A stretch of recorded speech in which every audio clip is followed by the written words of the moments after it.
Hello dear friends, आप सभी का फिर से एक बार स्वागत है। कल हम लोगों ने क्लास 9 के ज्योग्राफी सब्जेक्ट का चैप्टर 2 को कवर किया था, उस भारत के भौतिक स्वरूप। ठीक है, तो भारत का भौतिक स्वरूप कैसा है इसके बारे में हम लोगों ने बहुत मानचित्र की सहायता से भी बहुत अच्छी तरीके से समझा था। और आज हम लोग क्या करेंगे, उसका क्वेश्चन आंसर को देख लेंगे। तो चलिए क्वेश्चन आंसर को स्टार्ट करते हैं, देख लेते हैं।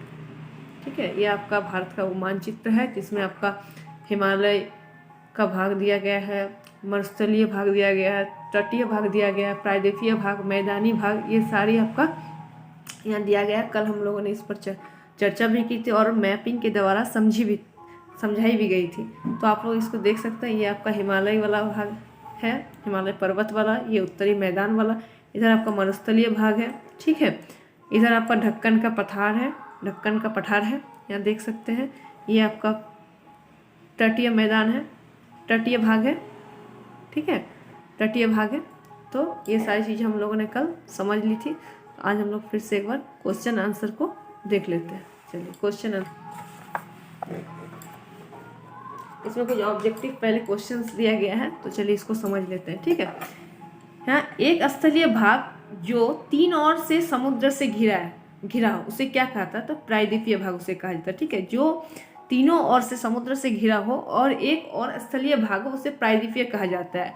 अगर चारों ओर से घिरा हो पानी से ही और बीच में आपका स्थलीय भाग हो, ठीक है, तो उसे हम लोग क्या कहते हैं? द्वीप कहते हैं। ठीक है, उसे हम लोग क्या कहते हैं? द्वीप कहते हैं। दूसरा नंबर क्वेश्चन पर चलते हैं। भारत के पूर्वी भाग में म्यांमार की सीमा का निर्धारण करने वाली पर्वतों का संयुक्त नाम क्या है? ठीक है, तो क्या नाम है? हिमाचल प्रदेश, हिमाचल प्रदेश, हिमाचल। ठीक है, तो इधर म्यांमार है, आपको पता है। मान लीजिए भारत का मैप बना है इधर आपका, तो इधर भारत है पूरा, तो भारत का इधर म्यांमार की सीमा लगती है। ठीक है, तो ये क्या हुआ? हिमाचल प्रदेश। क्यों हिमाचल प्रदेश कहा गया? क्योंकि हमारा एक है ट्रांस हिमालय, एक है बृहद हिमालय, एक है मध्य हिमालय, एक है आंतरिक हिमालय। ये चीज़ें आपको बताई गई है। तो ये क्या होता है? हिमाचल जो है मध्य हिमालय की ओर में आती है, उस सीमा के अंतर्गत आती है। ठीक है, इसीलिए हम उसे हिमाचल के भी नाम से जानते हैं। ठीक है, चलिए तीसरा नंबर क्वेश्चन पे देखते हैं। गोवा के दक्षिण में स्थित पश्चिम तटीय पट्टी, तो गोवा के जो है उत्तर में कोंकण होगा। ठीक है, लेकिन यहाँ पूछा गया है कि गोवा के दक्षिण में स्थित, तो दक्षिण में क्या होगा? कन्नड़ होगा। ठीक है, चलिए नेक्स्ट की ओर चलते हैं। पूर्वी घाट का सर्वोच्च शिखर, तो पूर्वी घाट का सर्वोच्च शिखर क्या है? आपका महेंद्रगिरी है। और अनायमुड़ी जो है वो पश्चिमी घाट का है। ठीक है, तो इस चीज को याद रखिएगा कि यहाँ पूर्वी घाट का सर्वोच्च शिखर आपसे पूछा है तो महेंद्रगिरी होगा। अब जो है दूसरा नंबर पे क्या है क्वेश्चन? निम्नलिखित प्रश्नों के संक्षेप में उत्तर दीजिए। ये सारे क्वेश्चन से आप देख सकते हैं, तो इसका उत्तर हम लोग देख लेते हैं और इसका कुछ PDF भी आप लोग को दे दिया जाएगा। ठीक है, जो भी क्वेश्चंस आए हैं तो उसका आंसर भी आप लोग को मिल जाएगा और इस सब का भी देख लीजिए आप लोग। तो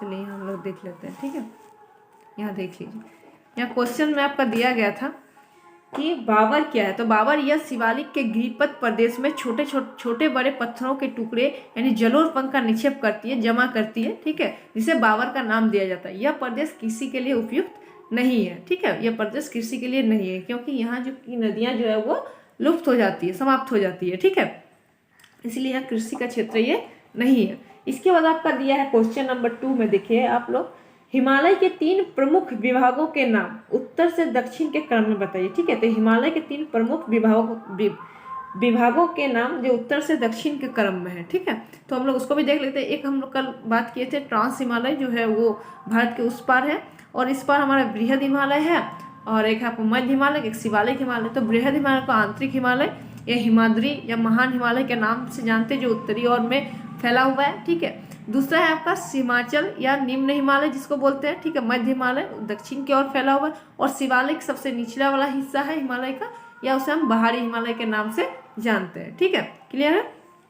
अब नेक्स्ट क्वेश्चन क्या है आपका 3 नंबर में कि अरावली और विंध्याचल की पहाड़ियों में कौन सा पठार स्थित है। तो अरावली और विंध्याचल की पहाड़ियाँ आपको बताया गई थी मैप में, ठीक है। मैप में जैसे मान लीजिए ये आपका यहाँ पे जो मैप बना हुआ है, ठीक है, यहाँ पे आपका कच्छ के पास यहाँ पे क्या है, अरावली राजस्थान के यहाँ पे है ना अरावली पर्वत श्रृंखला, और यहाँ पे आपका क्या है, विंध्याचल है ना, विंध्याचल है। तो इन पहाड़ों में कौन सा पठार स्थित है, वो है मालवा का पठार। आपको मैप में भी दिखाया गया था मालवा का पठार। फिर से एक बार हम दिखा देते हैं इसको, देख सकते हैं यहाँ पे ये है अरावली, ठीक है, आपका मैप में, और ये है विंध्याचल। तो इसमें कौन सा पठार स्थित है, वो है मालवा का पठार, ठीक है। नेक्स्ट क्वेश्चन है आपका चौथा नंबर क्वेश्चन, भारत के उन द्वीपों के नाम बताइए जो परवाल भित्ति के, ठीक है। तो परवाल भित्ति के कौन कौन से, मन्नार की खाड़ी, लक्षद्वीप, अंडमान और निकोबार, ठीक है। तो आप लोग के मन में एक सवाल आ रहा होगा कि परवाल भित्ति क्या है, ठीक है, मन में एक सवाल आ रहा होगा आप लोग के कि परवाल भित्ति क्या है। यहाँ पे आप लोग को लिख दिया गया है कि मन्नार की खाड़ी, ठीक है, लक्षद्वीप और अंडमान और वो निकोबार है, ठीक है। तो एक सवाल आप लोग के मन में आ रहा होगा कि परवाल भित्ति क्या है। तो समुद्र के भीतर, ठीक है, स्थित जो चट्टान है उसको परवाल भित्ति हम लोग कहते हैं। तो क्यों क्या होता है कि परवाल जो है छोटे छोटे कीड़े मकोड़े जो होते हैं, ठीक है, जो जीव होते हैं, परवाल जो छोटे छोटे जीव होते हैं उसके द्वारा क्या होता है, एक कैल्शियम कार्बोनेट छोड़ा जाता है, ठीक है। उन्हीं से ये छोटे छोटे चट्टान बनते हैं समुद्र के भीतर, ठीक है, रहते हैं। आप लोग देखे होंगे या नहीं देखे तो देख सकते हैं आप लोग मोबाइल में भी। तो उसे हम लोग परवाल कहते हैं। और वो किस और स्थित है आपका, तो मन्नार की खाड़ी, अंडमान निकोबार और लक्षद्वीप, ठीक है, अरब सागर में लक्षद्वीप और बंगाल की खाड़ी के इधर अंडमान निकोबार, ठीक है। जो भी चीज़ आप लोग समझ में नहीं आ रही होगी आप लोग कमेंट करके हमको बताइएगा, ठीक है, फिर उस समस्या का समाधान किया जाएगा। नेक्स्ट क्वेश्चन है कि अंतर स्पष्ट करें। तीसरा नंबर में आप देख सकते हैं कि निम्नलिखित में अंतर स्पष्ट कीजिए। तो उसमें क्या है, बांगर और खदर, ठीक है, और एक है पूर्वी घाट और पश्चिमी घाट। तो सबसे पहले हम लोग बांगर और खदर में अंतर स्पष्ट कर लेते हैं, ठीक है, उसमें क्या अंतर है। तो बांगर क्या है, आपका उत्तरी मैदान का सबसे विशालतम भाग पुराने जल और मिट्टी से बना है, ठीक है, उत्तरी मैदान का। इस मिट्टी के अधिक ऊंचा होने के कारण यहाँ नदियों की बाढ़ का जल नहीं पहुंच पाता, ठीक है। वहाँ का जो मैदानी क्षेत्र है जो ऊंचा होने के कारण वहाँ बाढ़ का पानी नहीं पहुंच पाता है, इसीलिए वहाँ पुरानी काप मिट्टी ही पाई जाती है, ठीक है, और नया मिट्टी नहीं पाया जाता है, ठीक है। और खादर में क्या होता है, यहाँ पर बाढ़ का पानी प्रतिवर्ष पहुँचता है, ठीक है, तथा बाढ़ के जल से यहाँ की मिट्टी नवीन जलोढ़ होती है, ठीक है। वहाँ का मिट्टी में भी नयापन आता है, नया जलोढ़, जो पानी द्वारा उड़ाया जाता है जो मिट्टी उसे हम लोग जलोढ़ मिट्टी का, जल द्वारा जो उड़ाया जाता है मिट्टी, ठीक है, उसे हम लोग जलोढ़ मिट्टी कहते हैं। यानी जल के प्रभाव से आते हैं मिट्टी, ठीक है, तो उसको हम लोग जलोढ़ मिट्टी कहते हैं। अब नेक्स्ट का अंतर स्पष्ट करते हैं पूर्वी घाट और पश्चिमी घाट, ठीक है। तो पूर्वी तट के समानांतर पूर्वी घाट स्थित है, ठीक है। आपको पूर्वी घाट और पूर्वी तट बताया गया था।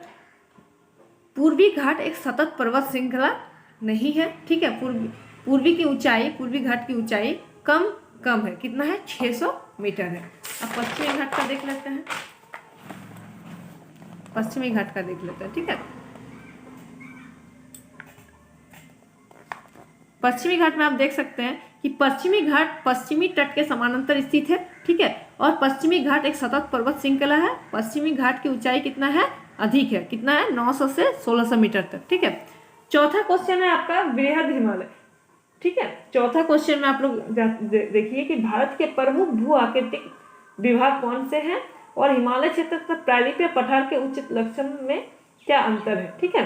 तो इसमें आपको पूछा गया है कि बृहद हिमालय के भू आकृतिक विभाग कौन कौन से है, ठीक है, और इसे हिमालय क्षेत्र या प्रायद्वीपीय पठार से उच्चवास लक्षणों में क्या अंतर है, ठीक है, ये चीज आपको बताया गया है। तो चलिए इसको भी देख लेते हैं। तो बृहद हिमालय औसत ऊंचाई कितना है, 6000 मीटर से अधिक है, और लघु हिमालय की औसत ऊंचाई 3700 से 4500 मीटर है, ठीक है, और शिवालिक हिमालय की ऊंचाई कितना है, 900 से 1100 मीटर है। इसको भौतिक आधार पर कितने भागों में बांटा गया, तो 6 भागों में। क्या क्या है वो भी देख लेते हैं, कल हम लोगों ने इसको समझा था, ठीक है, क्या क्या था इसमें। हिमालय पर्वत श्रृंखला, उत्तरी मैदान, प्रायद्वीपीय पठार, भारतीय रेगिस्तान, तटीय मैदान और द्वीप समूह, ये सारी चीज़ों को हम लोगों ने कल कवर किया था, समझे भी थे मैप के द्वारा कि कहाँ तटीय मैदान है, उत्तरी मैदान, प्रायद्वीपीय रेगिस्तान, हिमालय पर्वत श्रृंखला, द्वीप समूह, ये सारी चीज़ों को हमने कल मानचित्र में भी समझे थे, ठीक है। तो ये आपका नोट्स है, और कल कुछ आपको किताब के भी कुछ नोट्स है, क्वेश्चन है, जिसका मैं PDF अपलोड कर रही हूँ, देख लीजिए आप लोग इसी वीडियो में, ठीक है। बहुत बारीकी से उसको भी लिखा गया है ताकि आपको पढ़ने में समझने में आसानी हो। ठीक है, आपको सारे सवाल आप अच्छी से कर पाए। तो चलिए देख लीजिए, ये है क्लास 9 की ज्योग्राफी चैप्टर 2 का भारत का भौतिक स्वरूप का ये PDF नोट्स है आपका। आप देख सकते हैं, ये हिमालय के विषय में है। इसमें ग्लेशियर के बारे में है आपका, भारत का संपूर्ण क्षेत्रफल में हमारा पर्वतीय भाग कितना है, पठारी, मैदानीय भाग, मरुस्थलीय भाग। ठीक है, ये सारी चीज़ें दिया गया है।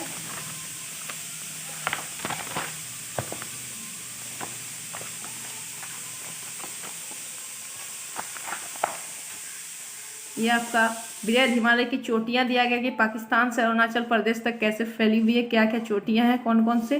ठीक है, ये आप देख सकते हैं इस चीज़ को।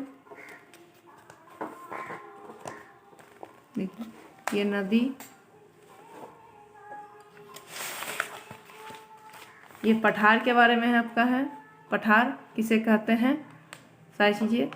मध्य उच्च भूमि में कौन कौन से पठार है, और आपका नर्मदा नदी के निचले हिस्सा में जो ढक्कन का पठार है वो उसमें क्या क्या है। यहाँ कुछ नोट भी दिया गया कि मालदा दराज जो है छोटा नागपुर और मेघालय के पठार को अलग करती है। ठीक है, लद्दाख का पठार सबसे ऊंचा पठार है, ये चीज़ आप लोग याद रखिएगा।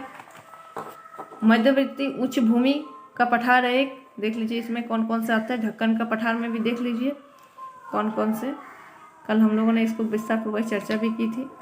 ये आप देख सकते हैं, ये आपका नोट्स है। रहा है मानसून, मानसून को भी हम लोगों ने मैपिंग के द्वारा बहुत अच्छी तरीके से समझे थे। ठीक है, कहीं अगर किसी को फिर भी नहीं समझ में आई हो तो आप लोग कमेंट कीजिएगा, इसको ध्यान से देखिए। ठीक है, पश्चिमी विक्षोभ के कारण कौन से आपका बाद में वर्षा वाला राज्य, कम वर्षा वाला। ठीक है, तो ये सारी चीज़ें आपको दी गई हैं। ये आपका उत्तरी मैदान है, हम लोग देख सकते हैं। ये आपको उत्तरी मैदान का विस्तार लिखा गया है यहाँ पे। और भारतीय मरुस्थल तटीय मैदान दिया गया है। ठीक है, इसके बाद आपका बंगाल की खाड़ी, चिल्का झील जो है भारत के खारे पानी की सबसे बड़ी झील है जो उड़ीसा में है। ठीक है, मैं वहाँ गई भी थी, चिल्का झील, तो आप लोग भी जाइएगा कभी, देखिएगा। यह है द्वीप समूह। ठीक है, तो यहीं पर हमारा नोट्स जो है ख़त्म हो जाता है और आप लोग इसको बढ़िया से पढ़ लीजिएगा।